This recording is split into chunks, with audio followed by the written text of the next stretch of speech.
को उस केस में जो है सो उसकी पत्नी को कही कि आपको क्या ऐसा लिख के दे दें कि आप जो है इस केस को हटा लीजिएगा। मरता क्या नहीं करता भाई जी। बच्चों के साथ खिलवाड़ करना शादी के नाम पर। नमस्कार, मैं आकांक्षा पिवाल और आप देख रहे हैं नव बिहार 24। मधेपुरा के मुरलीगंज सीओ ने की एक बीपीएससी छात्रा के साथ गंदी हैवानियत। पीड़िता चिलचिलाती धूप में पिछले कई दिनों से काट रही है मुरलीगंज अंचल थाना कार्यालय और अधिकारी आवास का चक्कर। कार्यालय छोड़कर फरार है अधिकारी। बिहार के मधेपुरा में इश्कबाजी सीओ की गंदी करतूत सामने आई। पहले बीपीएससी की छात्रा से दोस्ती की और बाद में नशीली दवा मिलाकर पिलाया मैंगो फ्रूटी। जब छात्रा हुई बेहोश तो फिर इश्कबाज सीओ ने छात्रा के साथ गंदी हैवानियत की।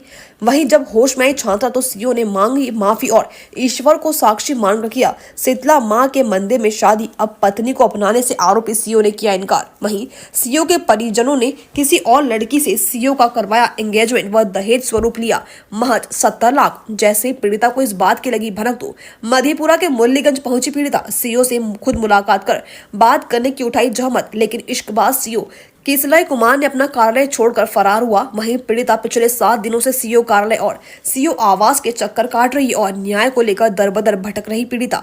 वहीं पीड़िता के समर्थन में उतरे बहुचर्चित जाप सुप्रीमो पप्पू यादव कहा, ऐसे सीओ को अब तक होना चाहिए सस्पेंड और जाना चाहिए जेल। पेश है खास रिपोर्ट। ये दरभंगा जिले की रहने वाली बीपीएससी की छात्रा काल्पनिक नाम स्नेही झा, जिसके साथ मधुबनी जिले के रहने वाले मधेपुरा के मुरलीगंज में पदस्थापित सीओ किसलय कुमार ने वर्ष 2020 के दौरान स्नेही को नशीली दवा मिलाकर पिलाया मैंगो फ्रूटी और बनाया अपनी हवस का शिकार, फिर पूरे रात किया दुष्कर्म। दरअसल मामला मधेपुरा जिले के मुरलीगंज अंचलाधिकारी किसलय कुमार से जुड़ा है। बताया जा रहा है कि इस मामले को लेकर बीते वर्षों पूर्व सीओ किसलय कुमार ने पीड़िता ने अपने पटना के एसके पुरी थाना में अपना लिखित आवेदन देकर यौन उत्पीड़न का मामला दर्ज करवाया, जिसके बाद पीड़िता की मेडिकल जांच हुई और थाने में सीओ के विरुद्ध 338/23 के तहत कांड भी दर्ज हुआ। वहीं इस मामले में सीओ के परिजनों ने पीड़िता के परिजन से मिलकर मामले को निपटाने का प्रयास किया। साथ ही पीड़िता से एक मंदिर में शादी भी करवाई, जिसके बाद पीड़िता के साथ पति पत्नी के रूप में आरोपी सीओ लगातार 3 वर्षों तक हम बिस्तर होते रहे। कोर्ट में पत्नी स्वीकार करने के आधार पर सीओ किसलय कुमार को पटना हाई कोर्ट से तत्काल अग्रिम जमानत भी दी गई। वहीं तत्काल अग्रिम जमानत पर है आरोपी सीओ, लेकिन बैल हो जाने के पश्चात सीओ साहब और हो गए बेलगाम। बता दें कि पीड़िता को पत्नी का दर्जा देकर लगातार पिछले 3 वर्षों से यौन शोषण करते रहे। बाद में जब सीओ साहब की पोस्टिंग मधेपुरा जिले मुरलीगंज हुई तो सीओ के परिजनों ने गुप्त रूप से किसी और लड़की से एंगेजमेंट कर शादी के नाम पर मोटी रकम की उगाही कर ली। हालांकि ये मामला कुछ दिनों तक दबा रहा, लेकिन जब यौन शोषण पीड़िता स्नेही को इस बात की भनक लगी तो पीड़िता सीधा मधेपुरा जिले के मुरलीगंज अंचल कार्यालय पहुंची और सीओ से बात करने को लेकर लगातार प्रयासरत भी रही, किंतु सीओ कार्यालय छोड़कर फरार हो गए और सरकारी मोबाइल भी बंद कर लिया। बहरहाल पीड़िता इस चिलचिलाती धूप में पिछले 1 सप्ताह से सीओ के दीदार को व्याकुल है। साथ ही लगातार मुरलीगंज अंचल कार्यालय और सीओ आवास के चक्कर काट रही है। पीड़िता को लगता है किसी तरह सीओ साहब से बात और एक अंतिम मुलाकात हो जाए, लेकिन भला इश्कबाज सीओ साहब पीड़िता से मुलाकात दूर बात भी करने से परहेज कर रहे। जब इस मामले को लेकर पीड़िता ने स्थानीय मीडिया से अपनी बात कही तो मीडिया भी सीओ साहब को ढूंढने निकले और सीओ के सरकारी मोबाइल पर बात करने की जहमत उठाई तो सीओ का सरकारी मोबाइल भी बंद पाया गया। साथ वैश्व कार्यालय में ताला जड़ा मिला। हालांकि इस मामले को लेकर जिले के शीर्ष आला अधिकारी भी कुछ कहने से परहेज कर रहे, लेकिन इतना जरूर बता रहे हैं कि फिलहाल मामला कोर्ट का है और हमारे जिले का यह मामला नहीं है। यह कहकर सभी आला अधिकारी भी अपना पल्ला झाड़ चुके हैं। बता दें कि जिस वक्त पटना के एसके पुरी थाने में मामला दर्ज हुआ था तो इस मामले को लेकर कई प्रमुख अखबारों के तवज्जो दी और यह मामला मीडिया में काफी दिनों तक सुर्खियां बटोरता रहा। वहीं पीड़िता की माने तो वर्ष 2020 का यह मामला और अब इस मामले को लेकर पीड़िता आज तक न्याय की भीख मांगती नजर आ रही है, लेकिन किसी ने कोई न्याय नहीं मिल पा रहा। हार थक कर पीड़िता मधेपुरा के पूर्व सांसद सह जाप सुप्रीमो राजेश रंजन उर्फ पप्पू यादव से मिलकर न्याय की गुहार लगा रही है।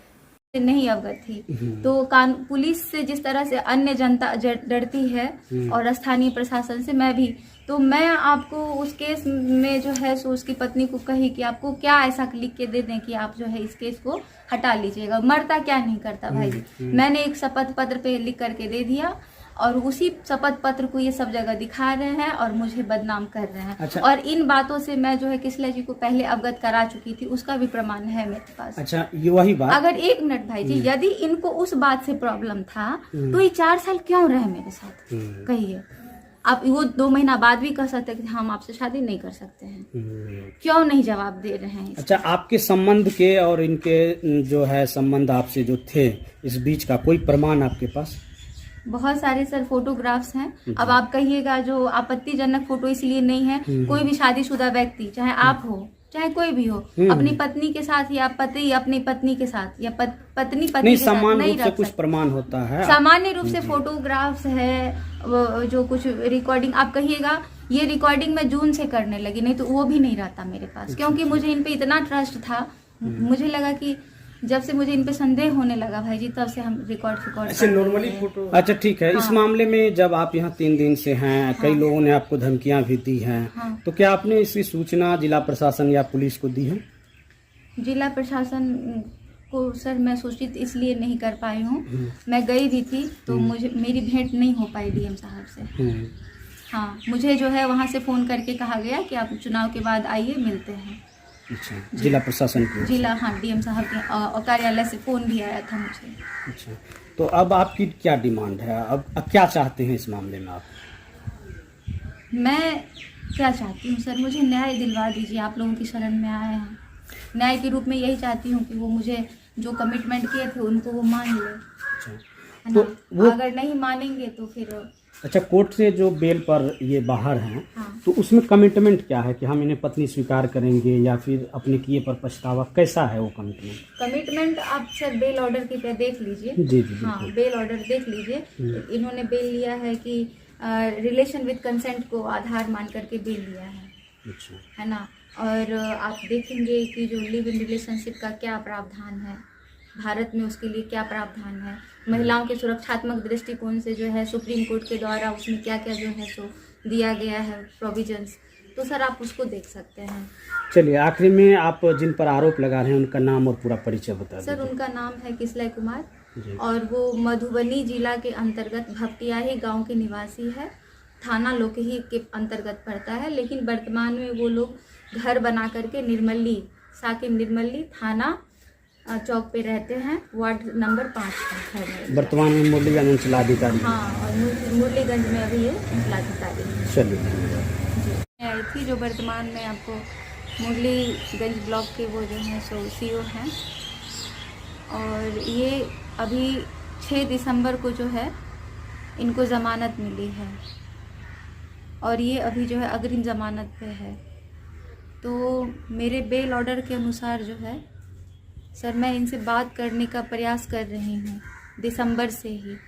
29 दिसंबर को भी मैं जो हूँ सो इनके जहाँ पे पूर्व में पोस्टिंग थी मौराना प्रखंड के अंतर्गत दिल्ली, वहाँ भी जा कर के बात करने का कोशिश की मैं, लेकिन ये सर मुंह छुपाते रहे, बात नहीं किए।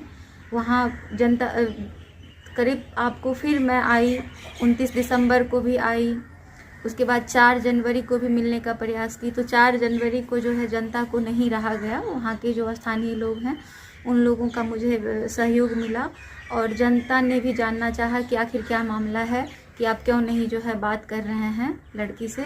लगभग मतलब 500 से अधिक लोगों की संख्या में लोग थे, लेकिन सीओ साहब उस दिन भी नहीं निकले और अंततः जो है वो रात के 10:30 बजे जो है ब्लॉक से भाग गए थे। ठीक है, और इस तरह से बार बार मैं इनसे मिलने के लिए आ रही हूँ, बेल ऑर्डर के संदर्भ में बात करना चाहती हूँ कि आप क्या करना चाहते हैं। अच्छा, मामला क्या है? मामला ये है सर कि हमारा और इनका जो है सो कोई प्रेम प्रसंग का मामला था नहीं। ये आपको मेरे साथ कुकृत्य को अंजाम दे करके 15 दिनों के अंदर में जो है पूरी फैमिली को मना लिए और उसके बाद जो है हमसे शादी के लिए बात किए। पूरी फैमिली भी इनकी रेडी हो गई, तैयार हो गई, सभी लोगों से इन्होंने परिचय पात्र कराया और फिर जब इनका फिर हम लोगों की पढ़ाई जारी रही, उस समय इनकी कोई पोस्टिंग वगैरह नहीं थी और फिर इनका जो है 2021 में इनका इंटरव्यू हुआ बीपीएससी आयोग तो मैं इनके साथ गई, मैं, इनके पिताजी और इनके ममेरे भाई और भी इनके मित्रगण गए थे। इनका भी इंटरव्यू हो गया, ठीक है। मैं भी आपको मुख्य परीक्षा दी थी 65वीं, तो इनका रिजल्ट आ गया, मेरा नहीं आया।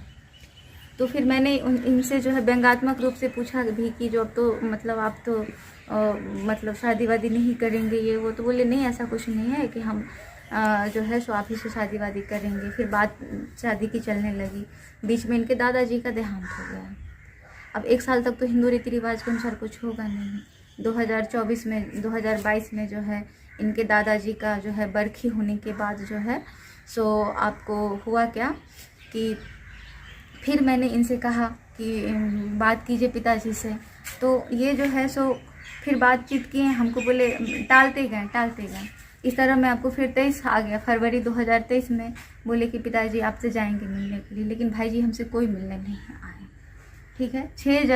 6 अप्रैल को ये मेरे रूम पे आते हैं, मुझे आश्वासन देते हैं कि हाँ चिंता नहीं करूँ, सब कुछ ठीक हो देते हैं, कि नहीं होगा तो तत्काल हम लोग कोर्ट मैरिज कर लेते हैं।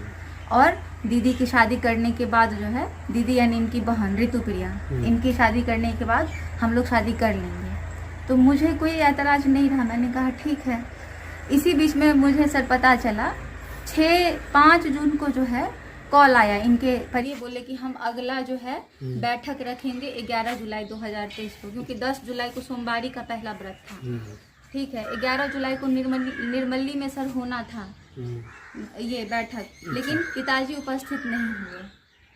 और जिस दिन वो 1 दिन का जो गैप लिए थे, वो मेरे मामा को चले गए थे मैनेज करने के लिए कि आप इतना पैसा ले लीजिए और हम अपने बेटे का कथा उथा कहीं और कर लिए, आप भगनी का शादी कहीं और कर दीजिए। तो मेरे मामा जी बोले कि अगर आप भी जो है अपनी बेटी को दे जाइए, हम लोग 3-4 महीना रखेंगे, कुछ करेंगे नहीं उसके साथ, हम लोग भी चंदा उंदा करके उतना पैसा लौटा देंगे। फिर इस तरह का स्टेटमेंट सुनने के बाद जो वो अपना चले गए। बात सर बढ़ता गया और देखिए अंततः जो है सो मैं कोर्ट के शरण में गई। कोर्ट 22 जुलाई को मैं जो है सो 22 जुलाई को सर मैं SK पुरी थाना में केस की।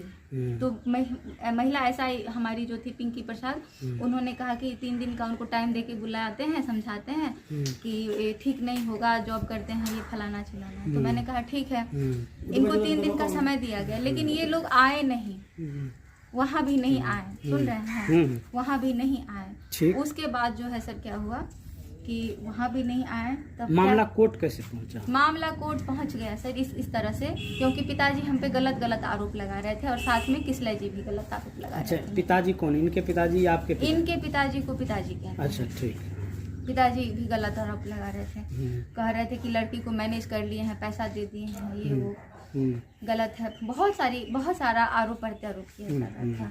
मैं हार करके केस की सर, केस में भी जो है सो मामला रिपोर्ट 2 निकला, केस ट्रू हुआ, जो भी प्रोसेस होता है। 20 नवंबर को जो है इनका वारंट जारी हो गया, गिरफ्तारी वारंट। लोअर कोर्ट इनको बेल दी नहीं, हाई कोर्ट से इनको 6 दिसंबर को जो है बेल मिल गया, और उसी बेल ऑर्डर को लेकर के मैं भटक रही हूँ सर दिसंबर से अभी तक। कि आप एक बार हमसे बात करिए कि आपको करना क्या है। अच्छा। लेकिन सर ये मिलना ही नहीं चाहते हैं, किसी दूसरे नंबर से फ़ोन करते हैं तो फ़ोन नहीं उठाते हैं, किसी और दूसरे से धमकी दिलवाते हैं। हमको ये धमकी दिलवाए हैं, कोई पिंटू यादव से धमकी दिलवा रहे थे। अच्छा, यहाँ पे मुरलीगंज में। अच्छा। और भी लोगों से धमकी दिलवा रहे थे। क्या धमकी दे रहे हैं कि चले जाओ? नहीं, वो कह रहे हैं कि हमारा मधेपुरा इलाका है, कि आप हमारे जिले में आके इस तरह कर रहे हैं। हम बोले मधेपुरा आपके बाबूजी का है। हाँ। अच्छा, तो आप कितने दिन से यहाँ कभी कार्यालय कभी आवास कर रहे हैं? सर मैं आपको बृहस्पतिवार शुक्रवार 3 दिन से मैं आ रही हूँ। 3 दिन से आप घूम रहे? तभी मैं इनसे मिलना चाहती हूँ, बात करना चाहती हूँ, लेकिन ये मिलते ही नहीं है, बात ही नहीं करते हैं, फोन नहीं उठाते हैं, कुछ नहीं कर रहे हैं सर। अच्छा, तो अगर कम शब्दों में कहे तो आपका आरोप क्या है? प्रेम प्रसंग में धोखा या फिर क्या है? आप इसमें तो सारी बातें आ गई ना सर, तो आप इसका सारांश निकाल ही सकते हैं। क्या आप लोग रिलेशन में रह रहे थे? 4 साल सर। इन्होंने बीच में, मैंने कहा नहीं, 2021 में जो है 22 फरवरी को इन्होंने मुझसे शादी भी की, शीतला मंदिर में इन्होंने पत्नी स्वीकार किया मुझे। अच्छा, मंदिर में शादी भी कर ली? फोटोग्राफ्स वगैरह जो भी था, तो मोबाइल हैंग करता है ना, तो मोबाइल मेरा हैंग कर रहा था, तो हम इनको बोले थोड़ा मोबाइल जो है आप ये करवा दीजिए, क्लासेस वगैरह PDF वगैरह डाउनलोड ने सारा जो है फॉर्मेट मरवा दिए। उसके बाद मैं इनको कहते रह गई फ़ोटो भेजू फ़ोटो, तो कहते हम साक्षात हैं ही, आपको फ़ोटो की क्या ज़रूरत है, खींच लिया फ़ोटो, कत्ते फ़ोटो खींचो। और इस तरह जो है वो फ़ोटो वगैरह हमको प्राप्त नहीं हुआ, जिसके कारण सर शादी का एक भी साक्ष्य मेरे पास नहीं है। आपने एक बात बयान में कहा कि आपके साथ कुकृत किया गया। हाँ, तो इसका मतलब है कि पहले प्यार नहीं हुआ, पहले कुकृत हुआ और उसके बाद उसको छिपाने के लिए आपसे प्यार और शादी का वादा हुआ। जी, और उसी के आड़ में हाँ सबको परिचय देते थे कि हमारी जो है मंगेतर है, फिर बाद में हमारी पत्नी है, कन्या छी, यहाँ के हम मैसेजो दिखा दी छी भाई जी। अच्छा बुझलिए? अच्छा, अब एक बात ये आता है कि जिस तरह से आपका ये आरोप है, तो आरोप तो उनके तरफ से भी हो सकता है, क्योंकि कई लोगों ने हमें भी कहा कि इसका प्रमाण क्या है आपके पास? हाँ, देखिए मैं आपको बताना चाहूंगी भाई जी, 10 साल पहले जो है मेरे ऊपर एक हरिजन एक्ट का केस लगा था, ठीक है। तो उस समय आप समझ ही सकते हैं, ग्रामीण परिवेश की लड़की थी, मुझे उतना ना कानून का ज्ञान था। अभी मैं आपको UPSC और BPSC की तैयारी कर रही हूँ, तो मुझे कुछ पता है कानूनी व्यवस्था या जो भी दुनियादारी, मैं इसके पहले इन चीज़ों से नहीं अवगत थी। तो पुलिस से जिस तरह से अन्य जनता डरती है और स्थानीय प्रशासन से मैं भी, तो मैं आपको उस केस में जो है सो उसकी पत्नी को कही कि आपको क्या ऐसा लिख के दे दें कि आप जो है इस केस को हटा लीजिएगा। मरता क्या नहीं करता भाई जी। मैंने एक शपथ पत्र पे लिख करके दे दिया, और उसी शपथ पत्र को ये सब जगह दिखा रहे हैं और मुझे बदनाम कर रहे हैं। अच्छा। और इन बातों से मैं जो है किसले जी को पहले अवगत करा चुकी थी, उसका भी प्रमाण है मेरे पास। अच्छा, ये वही बात। अगर एक मिनट भाई जी, यदि इनको उस बात से प्रॉब्लम था तो ये 4 साल क्यों रहे मेरे साथ, कहिए। आप वो 2 महीना बाद भी कह सकते हैं कि हम आपसे शादी नहीं कर सकते हैं, क्यों नहीं जवाब दे रहे हैं? अच्छा, आपके संबंध के और इनके जो है संबंध आपसे जो थे, इस बीच का कोई प्रमाण आपके पास?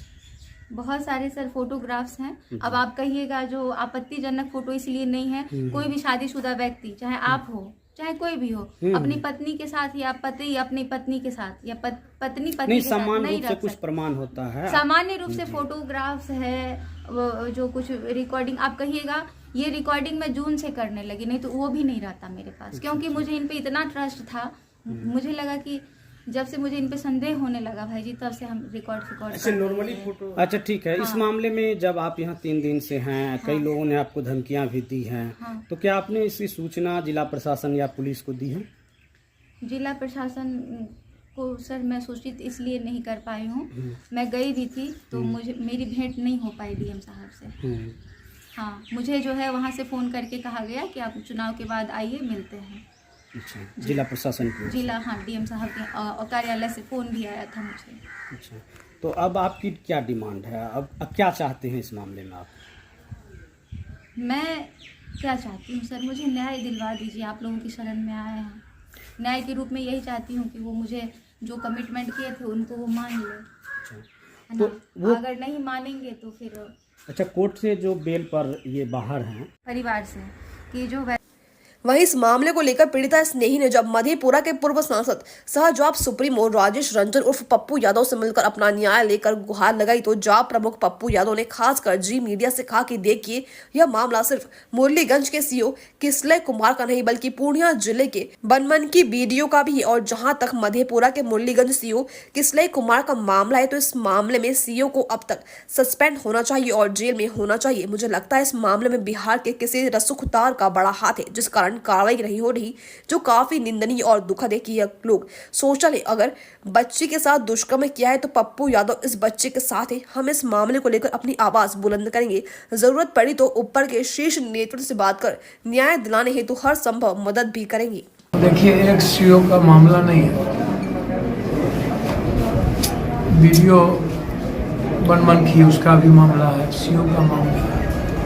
आपको ये नॉन सोशल जो है बच्चों के साथ खिलवाड़ करना, शादी के नाम पर, इन चीज़ों के नाम पर, सीओ को तो अभी तक सस्पेंड हो जाना चाहिए और जेल हो जाना चाहिए।